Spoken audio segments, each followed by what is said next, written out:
Hola, bienvenidos a mi canal. Hace mucho tiempo que ya no subo ningún vídeo de este canal porque el último vídeo que subí me metí con el señor billetero y a partir de meterme con el señor billetero pues apareció un montón de gente insultándome y diciéndome cosas que no me gustaron. Yo pensaba que no me iba a afectar. Digo, ¿qué importa lo que me digan estos? Pero sí que me afectó. Me molestó. No me molestó, me afectó. Y dije, joder, ¿habré dicho algo que no deba? ¿Habré faltado el respeto al señor billetero? ¿Habré dicho algo que no sea verdad? He repasado el vídeo y realmente todo lo que dije no puede considerarse como que le haya faltado el respeto ni que haya mentido en nada de lo que haya dicho. Realmente dije lo que pensaba, pero tampoco le acusé de nada que no sea verdad, ni falté en ningún momento a su honor, ni nada de esto, ¿no? Pero claro, entiendo que hay mucho fan de esta gente, de sus ideas, y que se toman las cosas pues a la tremenda. No son capaces de razonar. Es lo que entiendo, hay fanatismo en este aspecto. Yo creo que hay un poquito de razonar, de ponerte en el lugar de los demás, pensar, oye, ¿por qué opinará este de esto? Aquí en España hay una tendencia muy fácil, muy evidente, ¿no? Que si tú estás criticando algo, es que estás a favor de lo contrario, ¿no? Entonces, si tú hablas mal de Podemos, es que eres del PP. O en su caso, de Ciudadanos. Más o menos. Bueno, me han interrumpido de nuevo. Bueno, ¿qué iba diciendo?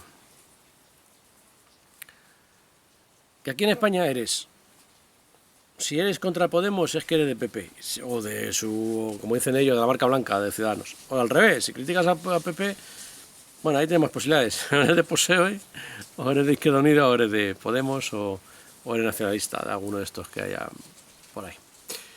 La cuestión es que no tiene por qué ser. Yo puedo criticar algo porque no me gusta sin tener que gustarme lo contrario. Es como hacía el anuncio este del PP de yo es que soy de gatos. Oye, no, yo no soy de gatos, pero odio a los perros.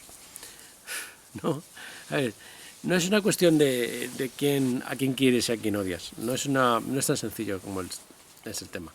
A mí me puede caer mal alguien y no por eso tengo que querer al otro. O sea, no necesariamente. A mí, por ejemplo, te dices, oye, ¿te gustan las rosas? Sí. Entonces no te gustan los claveles. ¿Por qué no? Me pueden gustar las rosas y los claveles. O me pueden gustar las margaritas y las amapolas. Me pueden gustar todas las flores. O incluso me pueden gustar todas las flores menos una. Y entonces aquí pasa lo mismo. En esto es lo mismo igual. Yo no trago con Podemos porque creo que es un partido que miente, pero miente más que el resto, que los demás también mienten. O sea, yo creo que todos mienten, pero creo que Podemos miente más que nadie. ¿Por qué creo que Podemos miente más que nadie? Pues mira, porque Pablo Iglesias dijo unas cosas y luego modera el mensaje. Ha moderado el mensaje porque no le repercutía electoralmente, no sacaba suficientes votos diciendo lo que pensaba realmente. Incluso yo creo que eso que decía era la mitad de lo que realmente pensaba. Es mi opinión. Yo creo que es así. Creo que es así porque en su pensamiento es mucho más radical aún. Mucho más radical. O sea, el pensamiento, lo primero que decía era radical y ya no ganaba votos. Moderamos el mensaje para ser menos radicales. Joder, a la mosca. Moderamos el mensaje para ser menos radicales, pero aún así lo que pensamos, seguimos pensándolo. Lo que pasa es que no lo vamos a decir claramente. ¿Qué me hace creer a mí? Pues me hace creer que cuando esta gente llegase al poder en mayoría absoluta, iba a hacer todas esas cosas que piensa pero que no dice, las iba a hacer como hacen todos los demás. Es decir,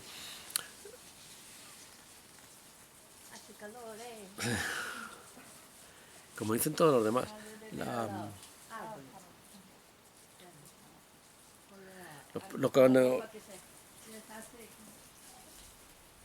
Cuando salía el PP decía, por ejemplo,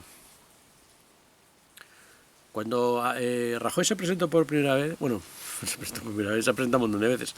Esa es la cosa que no entiendo. En Estados Unidos o en cualquier otro país hay un candidato para presidente, falla y ya no se presenta más, se buscan a otro, porque aquí no. Aquí repiten y repiten y repiten hasta que suena la flauta. No jodas. ¿Te has presentado? ¿No has salido? No vales. Otro. Bueno. El tema es que cuando la última vez que se presentó y ganó, decía que iba a bajar los impuestos. Y en los 3 o 4 meses los subió. Es que era evidente que había que subirlos. Es que eso estaba diciendo la oposición, el señor, este hombre, Rubalcaba lo decía. Yo, si llego a gobernar, voy a subir los impuestos. Él ya lo dejó muy claro. Había que subirlos, sí o sí. Y era socialista, ¿no? Y decía que iba a subir los impuestos. Y Rajoy cuando llegó, o sea, decía claro que no los iba a subir, pero cuando llegó al poder los subió porque tenía que subirlos. Es que no quedaba más remedio. Nos engañó, nos mintió. Bueno, a mí no, porque yo no le voté. Pero evidentemente los que le votaron, pues no sé, se sentirían engañados. Pienso yo, no sé. Yo me sentí engañado y no lo había votado, pues imagínate los que le votaran. Nos engañó. Pero no pasa nada. En este país no pasa nada. No pasa nada que haya 70, 80, 90 o 200 casos de corrupción en el Partido Popular. No pasa nada que se vea el tema este de Bárcenas, de que pillaban ahí todos los directivos sobres. No pasa nada del tema este de ese dinero que entraba era por favores, porque claro, nadie pagaba por nada. ¿Por qué pagas a un partido político? Para que te haga un favor. Es evidente lo que hay detrás de lo de Bárcenas. Que vale, que está en juicio, no hay un juez que haya dictado una sentencia. No, claro, mientras que no haya dictado una sentencia, todos son inocentes. Hay que tener la presunción de inocencia. La presunción de inocencia es, yo sé que tú eres culpable, has matado a tu mujer porque le has metido 20 puñaladas, pero hasta que un juez no diga que eres culpable, vamos a suponer que eres inocente y que no le has metido las 20 puñaladas a tu mujer. Pues aquí funciona lo mismo, ¿no? Nosotros vamos a presumir que son inocentes, hasta incluso Rita Barberá, hasta que no se demuestre lo contrario. Pero aunque en el foro interno pensamos, es una ladrona, una choriza, pero lo pensamos, no lo podemos afirmar porque no hay sentencia. Presunción de inocencia. Igual que tengo presunción de inocencia con la gente de Podemos, yo pienso que, bueno, hasta que no demuestren lo que son, podemos pensar que son muy legales y muy honrados. Lo que pasa es que, claro, cuando ves al señor monedero, o billetero, porque más bien le van los billetes, no las monedas, que se lleva 420.000 euros de los países subdesarrollados que le pagaron, o en vías de desarrollo, que si el tío es tan elegante y piensa en la gente, coño, haberlo hecho gratis. ¿Por qué les cobras 420.000 euros a esa gente? No, él los cobra los 420.000 euros. Y cuando viene a España, intenta pagar menos, que es un profesor universitario, que es un tío con estudios, que es alguien con el conocimiento, que no es un paleto de pueblo que le asesoren mal. No, es un tío que tiene conocimientos, se supone que es inteligente, voy a decir que se supone porque no lo demuestra, pero se supone que es inteligente y que sabe lo que hace y coge e intenta evadir impuestos. Evadir no es fraude, ¿vale? Pero intenta no pagar todo lo que le corresponde porque hace caso a alguien que le asesora, oye, mira, puedes hacer esto, por sociedades pagas menos y tal. Luego le pillan con el carrito de los helados, hace una declaración paralela y se salva de todo. Pero el tío ha robado, o sea, el tío quería engañar, ¿vale? Si es... Dice, no, pero es que ya no está en Podemos, ya no tiene nada que ver con Podemos. Sí, sí que tiene que ver. Está en La Tuerca, que es el señor Pablito, que ahí ingresan dinero. Y es un fundador de Podemos, no podemos olvidar que es un fundador de Podemos. Cuando una vez salió Pablo Iglesias en la entrevista de estas que le hicieron, cuando era simpático, porque ya no cae simpático a mucha gente, pero antes sí, había gente que le caía simpático y todo, en un programa de televisión yo le vi que decía que una vez había pagado en negro, porque le hicieron una reforma en casa, pero no por él, no por ahorrarse el dinero él, sino por el señor que venía a currar, que tenía hijos, que tal, que le estaba pasando muy mal, y voy a ayudarle, ¿vale? Si todos ayudamos de esa manera y no pagamos el IVA de nada, pues lo pagarán otros, ¿no? O no habrá dinero en el Estado, que al fin y al cabo es lo que él pretende. Claro, yo entiendo su postura. Claro, los pobres trabajadores o los autónomos o la gente que trabaja por libre o que hace esos tipos de trabajos no deberían de, se les puede decir, mira, no pago el IVA, no lo declaras, me lo quedas tú limpio, papas. Vamos a ver. Si te viene un señor a hacer un trabajo en tu casa y te pasa una factura, él va a pasar esa factura a Hacienda y va a pagar ese IVA que tú le has dado, es el dinero que tú le das a él, va a Hacienda, no tiene que poner nada de su bolsillo. Y si él ha comprado materiales y tiene facturas, se desgrava por ese IVA. O sea que no todo el IVA todo el dinero del IVA que tú le has dado lo va a pagar porque tiene desgravación. Ah, no, es que es en régimen autónomo, si va por módulos y entonces tiene establecido un pago fijo y no tiene nada que ver si el IVA o no el IVA, si lo cobra o no, entonces ese dinero todo es para él. Vale, quizás está mal la ley. Quizás deberíamos de hacer como antiguamente, que tú pagas el IVA que te corresponde y nada más, no por módulos, establecer ahí tanto dinero al mes, no. yo he ganado tanto, he comprado tanto y he vendido tanto, tengo IVA soportado, IVA repercutido, se descuenta una cosa por otra y pago el IVA exacto que me corresponde pagar. Pero claro, como hay que llevar una contabilidad, tienes que tener gestoría, se supone unos gastos, pues dijeron vamos a simplificar el modelo y también para evitar fraude, porque hay gente que evidentemente cobraba facturas y no las declaraba. Ese IVA se perdía. Entonces, ¿qué hacemos, no?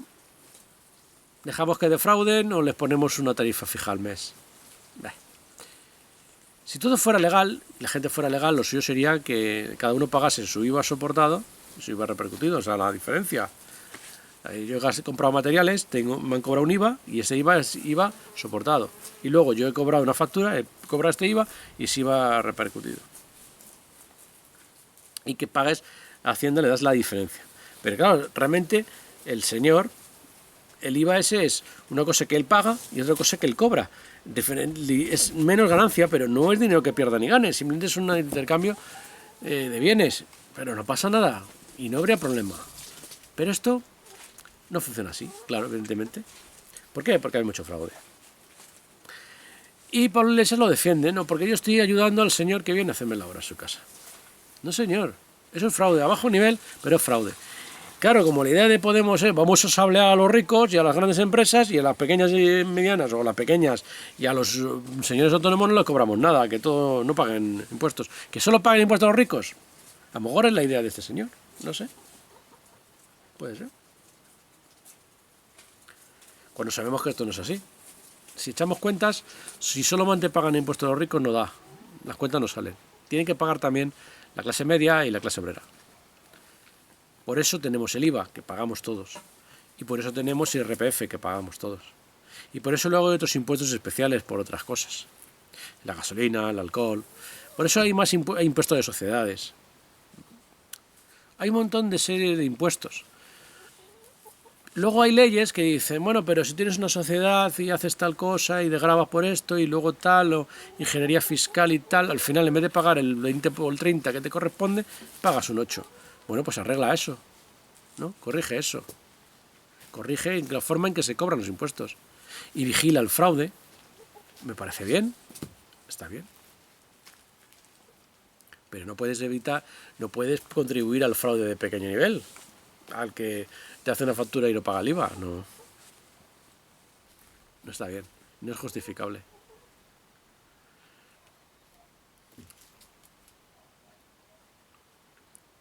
Aparte que si le pillan a ese señor le crujen. O sea que una gran empresa, ¿no? Eso tiene que tener en cuenta también el señor Pablo Iglesias.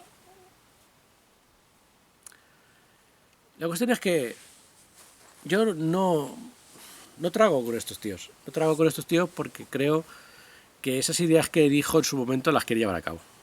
Nacionalizar empresas, poner banca pública, sacar 60.000 millones de no sé dónde, supongo que es endeudándose, y luego quiere recuperar ese dinero acabando con el fraude fiscal y subiendo los impuestos a los ricos. Yo creo que si este señor llegase a la mayoría absoluta y pudiera gobernar, tuviera el poder de gobernar, lo lógico sería primero, voy a demostrar que acabo con el fraude fiscal y que puedo recaudar de los ricos esos 60.000 millones, y cuando tenga el dinerito, que he demostrado que lo he podido recaudar, lo gasto en la gente. Pero no. Él lo quiere hacer al revés. Primero pido me endeudo 60.000 millones más, y luego ya veremos si consigo acabar con el fraude fiscal, que a lo mejor no lo consigo, y si consigo recaudar todo el dinero que pretendo, que a lo mejor no lo consigo. Y entonces nos encontraremos con 60.000 millones más de deuda y sin ningún ingreso extra, porque no habrá conseguido nada de lo que promete. Porque primero lo lógico es demostrar que puedes hacerlo y después hacerlo. No, hacerlo y luego intentar demostrarlo, porque nos meten en un pozo. Y ese no es el menor de los problemas. Existen otros problemas. Existe un problema como que la banca pública que hemos tenido en España, que es la caja de ahorros, ha sido saqueada.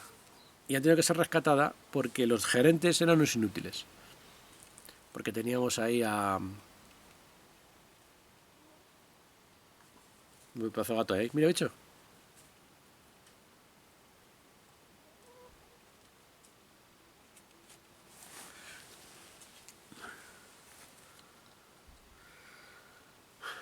Es un gato, ¿no?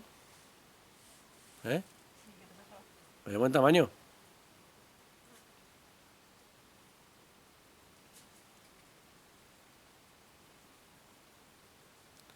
Se va a investigar al bosque.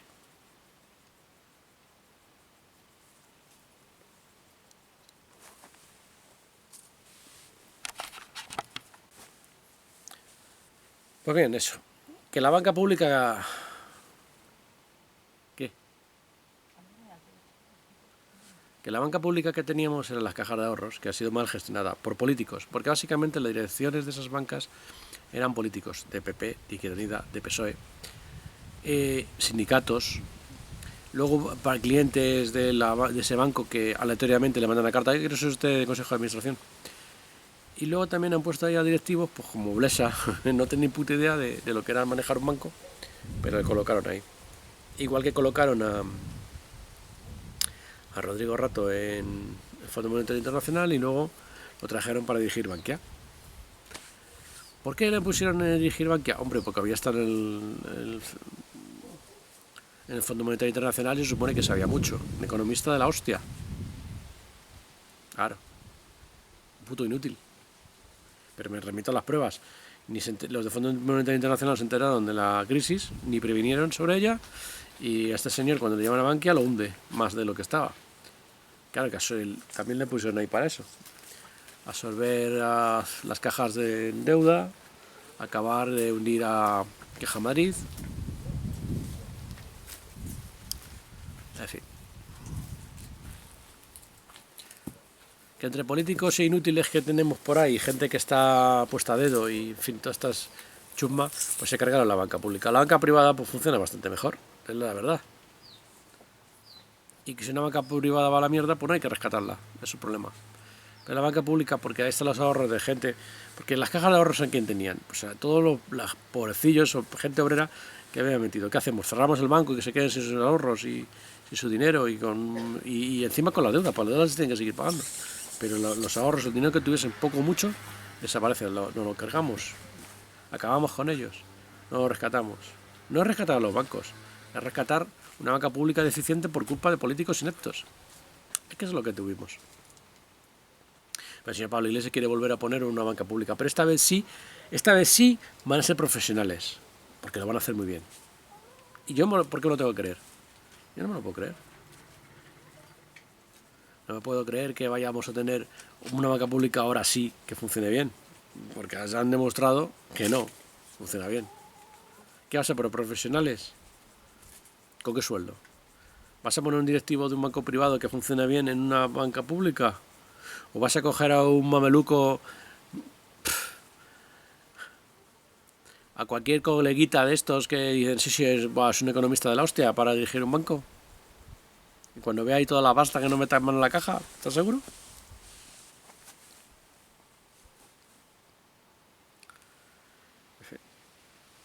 Bueno, eso es una de las cosas que quiere hacer. Luego otra, la amenaza de privatizar las empresas de los sectores vitales, lo dice él, ¿no? Las eléctricas, imagino que Telefónica de nuevo, las empresas que lleven el agua. ¿Qué más puede ser?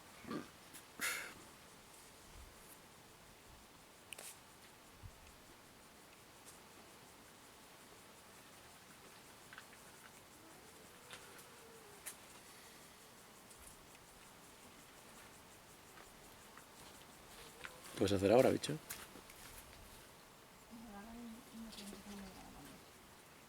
¿Eh?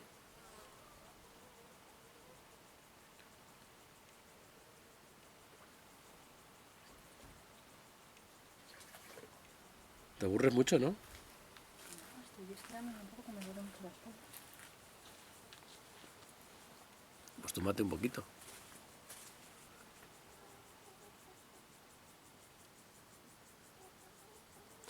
Bueno, pues eso, que él quiere cumplir que él quiere cumplir la amenaza de vamos a privatizar, vamos a controlar los medios de comunicación, porque claro, los medios de comunicación sin control, un medio de comunicación privado que pueden decir lo que quieran, que a lo mejor tienen un señor arriba que es el que manda y da una línea editorial, pues no le conviene, a él le interesa que esté controlado para que se diga lo que él quiere que se diga, porque no entiendo yo el control.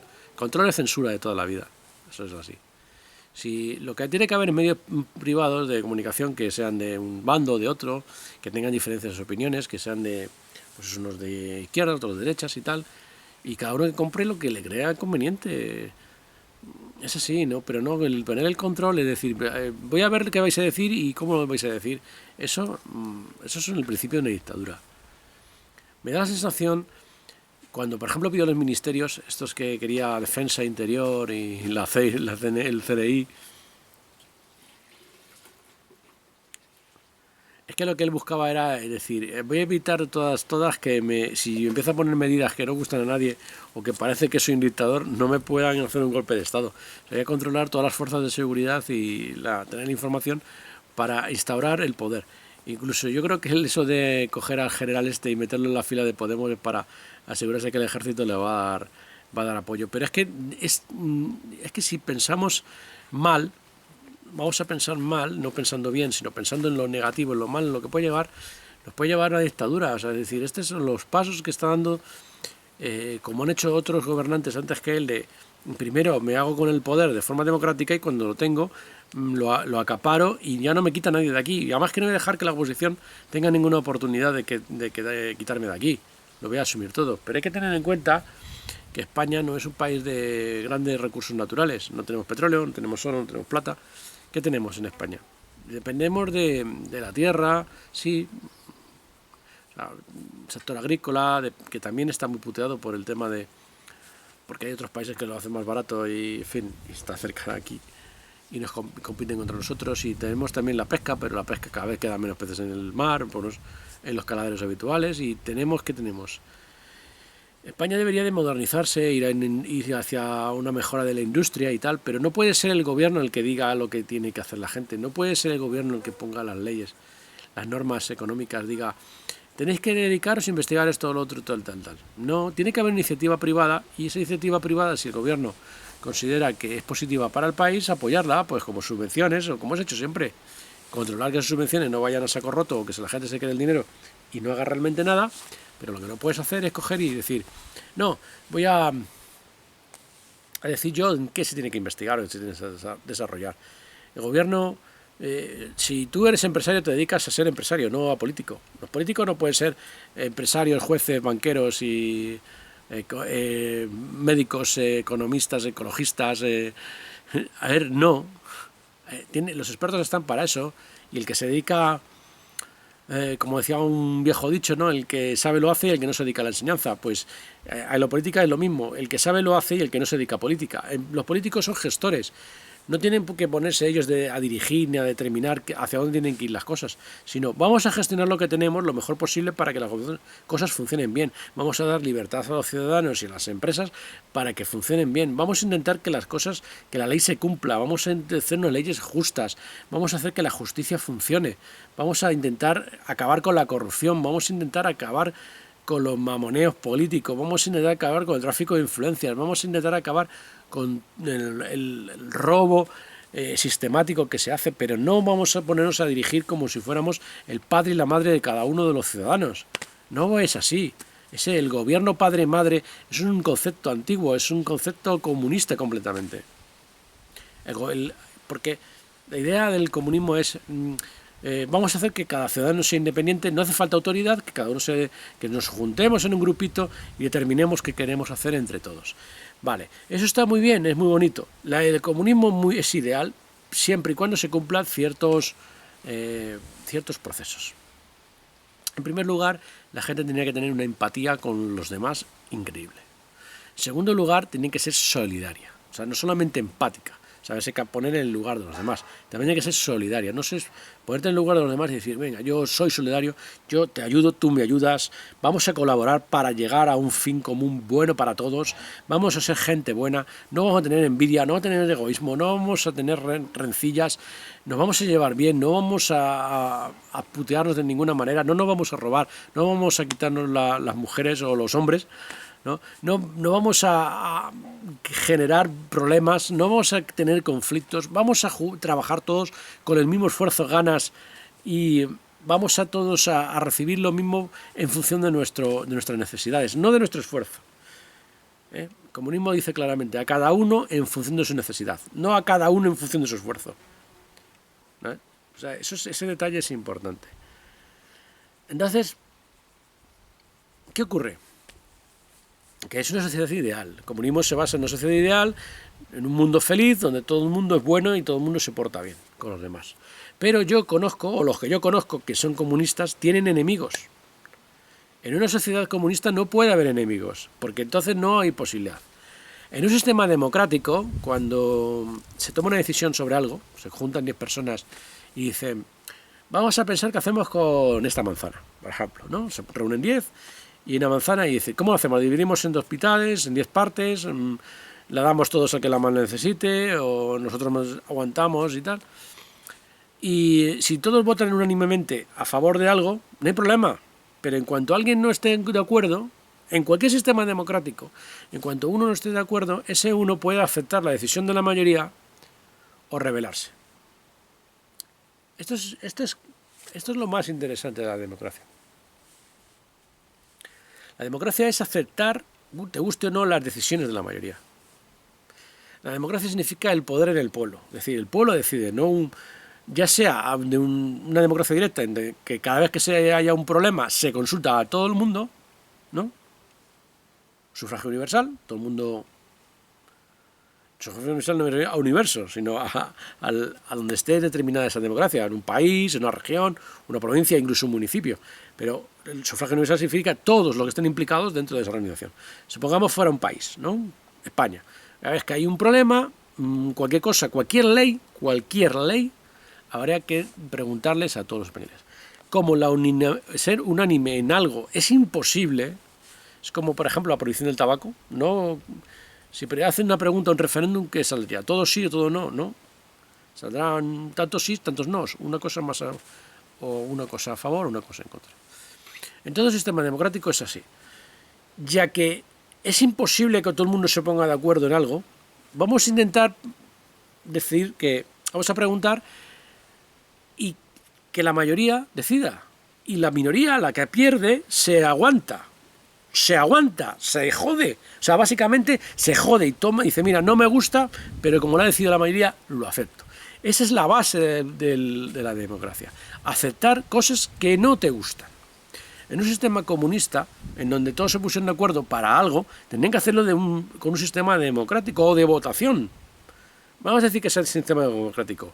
Vamos a decir un sistema de votación, de mayorías. Entonces, si hay 9 que opinan una cosa y otro que no, ese otro tiene que joderse y aceptar lo que los 9 le dicen. Pero claro, ese uno podría decir, pues mira, por mis santos cojones que no. Por mis santos cojones que no. El terrorismo es cuando una minoría no tiene suficiente poder para hacer la guerra, no tiene suficientemente poder para llevar sus decisiones, cuando no está de acuerdo con la mayoría, y como la mayoría le dice, oye, tú tienes que hacer esto, ellos cogen y dicen, mira, no puedo luchar directamente contra la mayoría, no tengo fuerza para hacerlo. Bueno, pues entonces lo hago encubiertamente, soy un terrorista, un saboteador. Terrorismo, pues, pongo bombas, secuestro gente, mato gente, rompo cosas,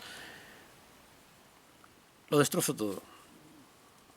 Hay terrorismo de muchos niveles. Y luego hay cosas que no se consideran terrorismo, pero bueno, más o menos es el mismo fin. En un sistema democrático, cuando hay una mayoría que dice una cosa y una minoría que no está de acuerdo, pero es que no acepta lo que la mayoría dice, pues dice, pues mira, diga lo que diga, yo voy a hacer lo que me da la gana. Y si queréis impedir que lo haga, mandar al ejército o mandar a la policía. Pero lo voy a hacer. Lo voy a hacer o directamente, o sea, de cara, lo voy a mostrar, voy a ir, por ejemplo, me dices que no vamos a manifestar por la calle, pues vamos a manifestarnos por la calle y voy a cortar el tráfico. Y entonces me arriesgo a que me multes, me denuncies, me encarceles.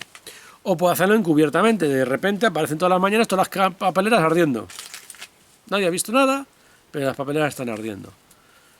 ¿Por qué? Porque no estoy de acuerdo con lo que me has dicho. No estoy de acuerdo, ¿vale? Y como no estoy de acuerdo, pues no lo acepto, y no lo acepto, y no lo acepto. Y voy a ir en contra de la mayoría a pesar de esa decisión. Entonces, decisiones democráticas tienen ese problema, que si no hay unanimidad, la minoría se tiene que joder. En el sistema comunista, si hubiera que tomar decisiones entre la comuna, pues habrá decisiones que será lo que la mayoría diga y tendrás que joderte.